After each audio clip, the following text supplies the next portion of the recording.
Bismillahirrahmanirrahim. Assalamualaikum warahmatullahi wabarakatuh. Perkenalkan, nama saya Anita, mahasiswi dari Universitas Negeri Makassar, Fakultas Ilmu Keolahragaan, dengan NIM 193104037, angkatan 2019. Pada video kali ini, saya akan membahas sedikit materi tentang kepribadian dan sikap dalam olahraga untuk memenuhi tugas mata kuliah Psikologi Penjas dan Olahraga yang dibimbing langsung oleh dosen Dr. Ahmad Adil MPD. Materi yang pertama, definisi kepribadian. Kepribadian merupakan ciri khas seseorang dalam berpikir, bertindak, dan berperilaku dengan berbagai pengaruh yang dibawanya, seperti lingkungan pendidikan maupun keturunan. Sikap atau attitude ialah suatu yang kompleks yang dapat didefinisikan sebagai pernyataan-pernyataan evaluatif, baik yang menyenangkan maupun yang tidak menyenangkan, atau penilaian mengenai objek, manusia, atau peristiwa-peristiwa. Sebagian sikap terbentuk melalui proses belajar sosial yang dipengaruhi oleh orang lain. Sikap dapat tumbuh selama manusia hidup. Sepanjang hidupnya, manusia belajar tidak pernah berhenti. Proses akomodasi dan asimilasi pengetahuan dan pengalaman berlangsung sepanjang hidup manusia. Dalam proses yang panjang inilah, nilai-nilai hidup manusia didapatkan, yang kemungkinan besar akan dapat menumbuhkan sikap mereka terhadap suatu objek atau subjek.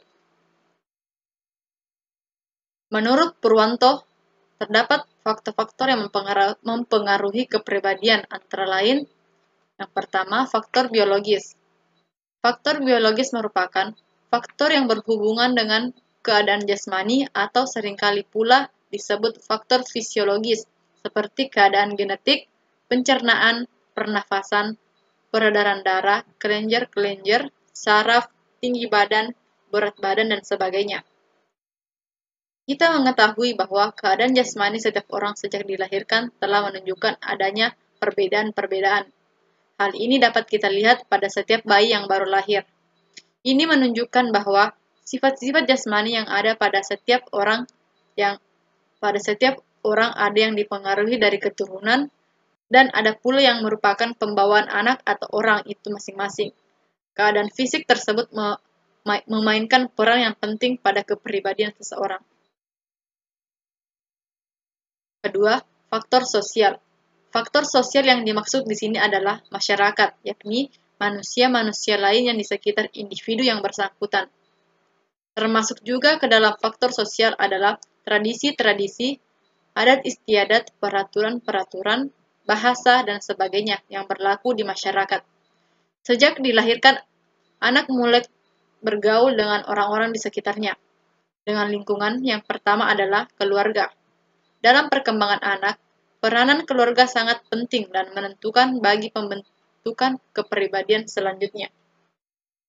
Keadaan dan suasana keluarga yang berlainan memberikan pengaruh yang bermacam-macam pula terhadap perkembangan kepribadian anak. Pengaruh lingkungan keluarga terhadap perkembangan anak sejak kecil adalah sangat mendalam dan menentukan perkembangan pribadi anak selanjutnya. Hal ini disebabkan karena pengaruh itu merupakan pengalaman yang pertama. Pengaruh yang diterima anak masih terbatas jumlah dan luasnya. Intensitas pengaruh itu sangat tinggi karena berlangsung terus-menerus. Serta umumnya, pengaruh itu diterima dalam suasana bernada emosional. Kemudian semakin besar seorang anak, maka pengaruh yang diterima dari lingkungan sosial makin besar dan meluas. Ini dapat diartikan bahwa faktor sosial mempunyai pengaruh terhadap perkembangan dan pembentukan kepribadian. Yang ketiga, faktor kebudayaan. Perkembangan dan pembentukan kepribadian pada diri masing-masing orang tidak dapat dipisahkan dari kebudayaan masyarakat di mana seseorang itu dibesarkan. Beberapa aspek kebudayaan yang sangat mempengaruhi perkembangan dan pembentukan kepribadian antara lain, yang pertama, nilai-nilai atau values. Di dalam setiap kebudayaan terdapat nilai-nilai yang dijunjung tinggi oleh manusia yang hidup dalam kebudayaan itu. Untuk dapat diterima sebagai anggota suatu masyarakat, kita harus memiliki kepribadian yang selaras dengan kebudayaan yang berlaku di masyarakat itu. Yang kedua, adat dan tradisi. Adat dan tradisi yang berlaku di suatu daerah, di samping menentukan nilai-nilai yang harus ditaati oleh anggota-anggotanya, juga menentukan pula cara-cara bertindak dan bertingkah laku yang akan berdampak pada kepribadian seseorang. Yang ketiga, pengetahuan dan keterampilan.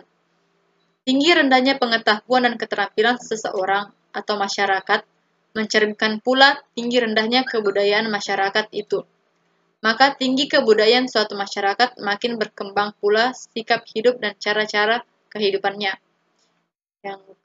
Yang keempat, bahasa.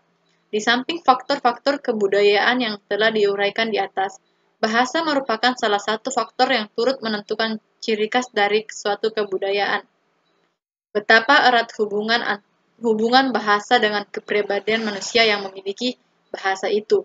Karena bahasa merupakan alat komunikasi dan alat berpikir yang dapat menentukan bagaimana seseorang itu bersikap, bertindak dan bereaksi serta bergaul dengan orang lain.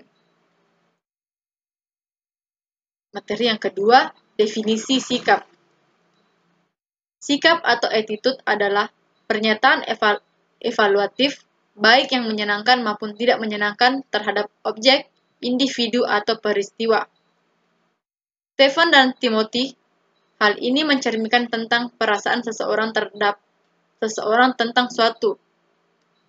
Ada 3 komponen utama dari sikap, antara lain yang pertama, kognitif atau evaluasi. Kognitif atau evaluasi adalah segmen opini atau keyakinan dari sikap yang menentukan tingkatan untuk bagian yang lebih penting dari sebuah sikap. Yang kedua, afektif atau perasaan. Perasaan adalah segmen emosional atau perasaan dari sebuah sikap yang menimbulkan hasil akhir perilaku.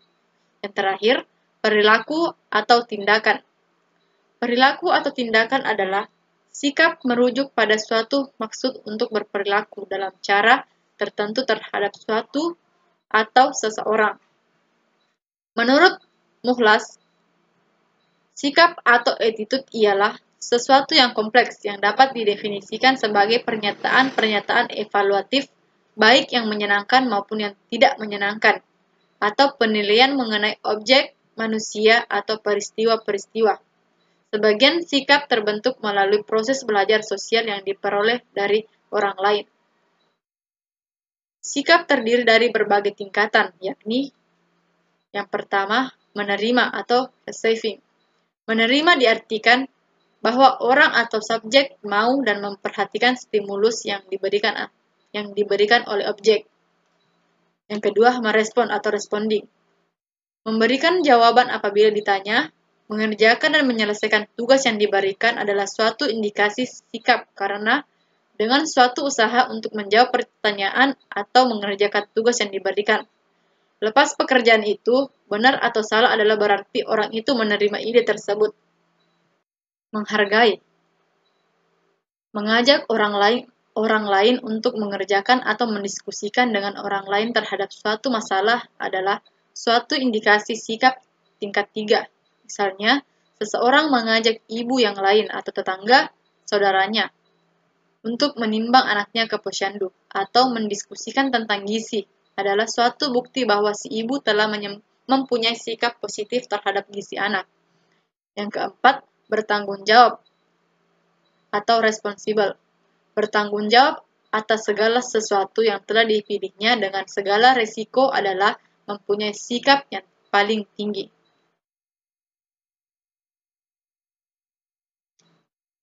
Materi yang selanjutnya, perkembangan dan perubahan sikap. Sikap dapat ditumbuhkan dan dikembangkan melalui proses belajar. Dalam proses belajar, tidak terlepas dari proses komunikasi di mana terjadi proses transfer pengetahuan dan nilai. Jika sikap merupakan hasil belajar, maka kunci utama belajar adalah sikap terletak pada proses kognisi dalam belajar siswa. Menurut Bloom, serendah apapun tingkatan proses kognisi siswa dapat mempengaruhi sikap. Namun demikian, tingkatan kognisi yang rendah mungkin saja dapat mempengaruhi sikap, tetapi sangat lemah pengaruhnya dan sikap cenderung labil. Proses kognisi yang dapat menumbuhkan dan mengembangkan sikap secara signifikan, sejalan dengan taksonomi kognisi Bloom, adalah pada taraf analisis, sintesis, dan evaluasi. Pada taraf inilah memungkinkan sasaran didik memperoleh nilai-nilai kehidupan yang dapat menumbuhkan keyakinan yang merupakan kunci utama untuk menumbuhkan dan mengembangkan sikap.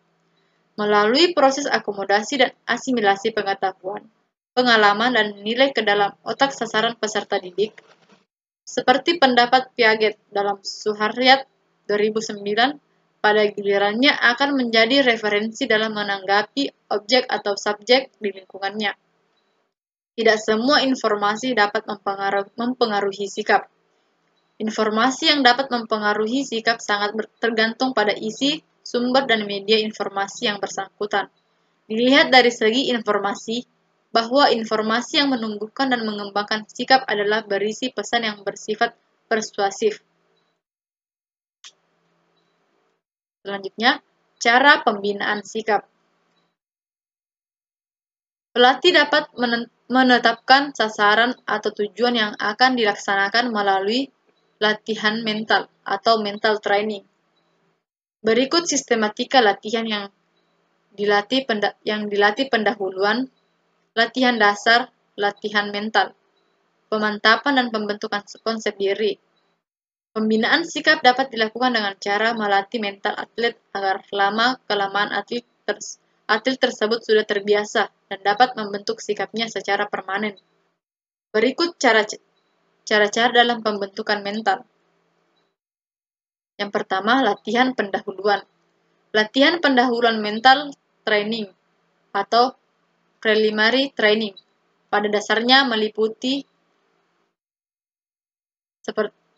latihan dengan sasaran atau tujuan sebagai berikut. Yang pertama, menyiapkan keserasian perkembangan fisik dan mental atlet, meningkatkan proses metabolisme dengan latihan pernafasan, relaksasi konsentrasi untuk menormalkan fungsi-fungsi fisiologis dan psikologis. Yang kedua, menyiapkan fisik dan mental atlet sehingga lebih siap menerima latihan mental untuk meningkatkan keterampilan. Latihan pendahuluan ini dimaksudkan agar atlet memiliki kondisi dan kesiapan mental. Dalam hal ini, keserasian dan keselarasan hubungan aspek-aspek mental, psikolog, atau sumber-sumber kemanusiaan jiwa manusia merupakan sasaran pembinaan yang utama. Selama latihan pendahuluan ini, atlet-atlet dilatih untuk lebih memahami diri sendiri, berpikir positif, sehingga timbul persepsi positif terhadap diri sendiri dan lingkungan. Oleh karena itu, latihan pendahuluan lebih ditujukan untuk menyiapkan bagian-bagian yang berkaitan dengan sikap mental atlet, seperti motivasi, pemikiran, perasaan, dan faktor-faktor yang datang dari luar darinya, seperti pengetahuan, pengalaman, hambatan, dan faktor lainnya. Yang kedua, latihan dasar. Latihan dasar mental training merupakan kelanjutan dari latihan pendahuluan mental training, yaitu lebih terarah untuk menanamkan landasan yang kokoh bagi perkembangan mental atlet. Latihan dasar di samping menyiapkan mental yang sehat, juga dimaksudkan untuk meningkatkan kesiapan menghadapi gangguan, menyiapkan kondisi mental sehingga memiliki kesiapan mental untuk menerima latihan dalam upaya meningkatkan keterampilan mental. Jadi, latihan dasar mental training merupakan landasan atau tumpuan untuk menerima atau melakukan program-program latihan mental yang lebih berat. Untuk menguatkan kemauan atlet, maka yang bersangkutan selain memiliki pemikiran dan perasaan positif terhadap lingkungan dan terhadap diri sendiri, perlu menerapkan cita-cita yang ingin dicapai sesuai keadaan dan kemampuannya. Oleh karena itu, pembentukan citra diri merupakan program utama pada latihan dasar mental training. Yang ketiga, latihan keterampilan dan penguatan mental. Meningkat atau merosotnya kinerja atlet sangat ditentukan oleh kesiapan mental atlet, dan selanjutnya juga ditentukan oleh ketahanan mental atlet. Makin disadari bahwa sifat-sifat kepribadian atau personality traits dan kemampuan-kemampuan psikolog sangat berperan dalam meningkatkan kinerja atlet. Kesiapan mental dapat diupayakan dengan latihan keterampilan mental atau mental skill training, yaitu suatu keterampilan dalam menyiapkan diri menanggung beban mental, baik beban mental yang berupa hambatan-hambatan yang datang dari diri atlet itu sendiri, seperti kurang percaya diri, merasa belum siap melakukan pertandingan, mengatasi gejolak emosional, dan sebagainya, maupun beban mental yang datang dari luar dirinya. Misalnya, menghadapi lawan bertanding yang agresif, menghadapi penonton yang gegap gempita menjagokan pemain yang difavoritkan menjadi juara, suasana pertandingan yang dirasakan kurang tenang, dan udara dingin dan sebagainya. Mengenai latihan penguatan mental atau mental strength training, yang pada hakikatnya dimaksudkan untuk meningkatkan ketahanan mental, dapat dilakukan antara lain yang pertama, latihan untuk menguatkan kemauan atau willpower training. Yang kedua, latihan untuk meningkatkan kemampuan akal atau cognitive rehearsal. Yang ketiga, latihan untuk dapat mensugesti diri sendiri atau self-suggestion training. Yang keempat, latihan untuk dapat menilai diri sendiri dan merasakan diri berhasil atau self-effect training. Yang kelima, stress management training, yaitu latihan untuk dapat mengendalikan stres dan mempunyai daya tahan menghadapi stres. Yang keenam, ideal performance state atau biasa disingkat dengan IPS, yaitu latihan untuk dapat terwujudnya kondisi mental yang ideal yang memungkinkan atlet melakukan kinerja sebaik-baiknya. Yang ketujuh, latihan meditasi dalam upaya mengembangkan sikap, pendapat, dan kemauan untuk terus berusaha mencapai yang terbaik. Terdapat beberapa faktor-faktor yang mempengaruhi pembentukan sikap, yaitu yang pertama, pengalaman pribadi. Dasar pembentukan sikap adalah pengalaman pribadi harus meninggalkan kesan yang kuat. Sikap mudah terbentuk jika melibatkan faktor emosional. Yang kedua, kebudayaan. Pembentukan sikap tergantung pada kebudayaan tempat individu tersebut dibesarkan.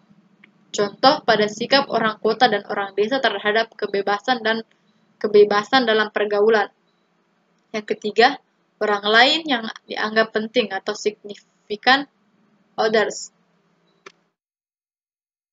yaitu orang-orang yang diharapkan persetujuan bagi setiap gerak tingkah laku dan opini kita. Orang yang tidak ingin dikecewakan dan orang yang berarti khusus. Misalnya yaitu yang ketiga, orang yang dianggap penting atau signifikan other, yaitu orang-orang yang diharapkan persetujuannya bagi setiap gerak tingkah laku dan opini kita.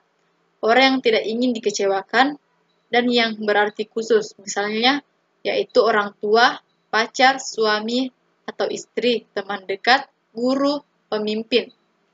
Umumnya individu tersebut akan memiliki sikap yang searah atau konformis dengan orang yang dianggap penting. Yang keempat, media massa. Media massa berupa media cetak dan elektronik. Dalam penyampaian pesan, media massa membawa pesan-pesan sugestif yang dapat mempengaruhi opini kita. Jika pesan sugestif yang disampaikan cukup kuat, maka akan memberi dasar afektif dalam menilai suatu hal sehingga membentuk sikap tertentu. Yang kelima, institusi atau lembaga pendidikan agama. Institusi yang berfungsi meletakkan dasar pengertian dan konsep moral dalam diri individu. Pemahaman baik dan buruk, salah atau benar, yang menentukan sistem kepercayaan seseorang sehingga ikut berperan dalam menentukan sikap seseorang. Yang keenam, faktor emosional. Suatu sikap yang dilandasi oleh emosi yang fungsinya sebagai semacam penyaluran frustasi atau pengalihan bentuk mekanisme pertahanan ego, dapat bersifat sementara ataupun menetap, atau persisten atau tahan lama. Contohnya, prasangka atau sikap tidak toleran dan tidak fair.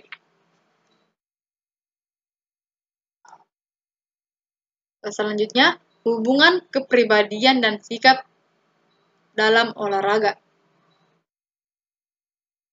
Terdapat banyak pendapat mengenai hubungan antara olahraga dan kepribadian seorang atlet. Atlet dianggap sebagai individu yang kompetitif dan agresif sesuai dengan hakikat olahraga itu sendiri.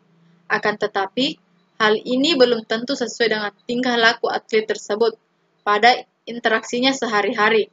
Oleh karena itu, pengaruh olahraga terhadap ciri kepribadian seorang atlet masih diperdebatkan. Sekalipun demikian, jelas bahwa melakukan olahraga secara teratur dapat berpengaruh khusus terhadap kepribadian seseorang. Berolahraga secara teratur dapat meningkatkan efek-efek psikologis tertentu seperti perasaan nyaman dan segar atau wellness. Hal ini secara tidak langsung tentu berpengaruh terhadap tingkah lakunya sehari-hari, termasuk caranya berinteraksi dan menampilkan diri dalam kehidupan keluarga ataupun masyarakat. Kepribadian banyak dipengaruhi oleh kegiatan-kegiatan fisik secara teratur, sesuai dengan bidang olahraga yang diminati atau ditekuni, seperti golf, sepak bola, dan bulu tangkis. Olahraga akan mempengaruhi aspek kepribadian seseorang. Misalnya, dengan berolahraga, seseorang akan mengembangkan sikap pantang menyerah, gigih, serta sikap membuka diri terhadap lingkungan sosialnya. Bidang yang mempelajari hubungan antara kepribadian dengan olahraga dikenal sebagai sport personologi. Seperti telah disinggung di atas, pengaruh timbal balik antara kepribadian dan prestasi seorang atlet dalam bidang olahraga yang ditekuninya memunculkan banyak perdebatan atau pendapat di antara para psikolog olahraga. Pendapat-pendapat tersebut terbagi menjadi 3 golongan besar. Yang pertama, golongan pertama adalah golongan yang menganggap bahwa suatu olahraga tertentu memiliki banyak kaitan dengan kepribadian. Golongan kedua yang menganggap bahwa pada beberapa cabang olahraga, pengaruh dari aspek kepribadian dan gambaran kepribadian atlet tidak perlu berpengaruh terhadap prestasinya. Dan golongan yang terakhir adalah pendapat yang mengatakan bahwa pengaruh kepribadian terhadap penampilan seorang atlet dalam olahraga bersifat moderat. Artinya, pengaruh tersebut tetap ada, namun tidak terlalu dominan.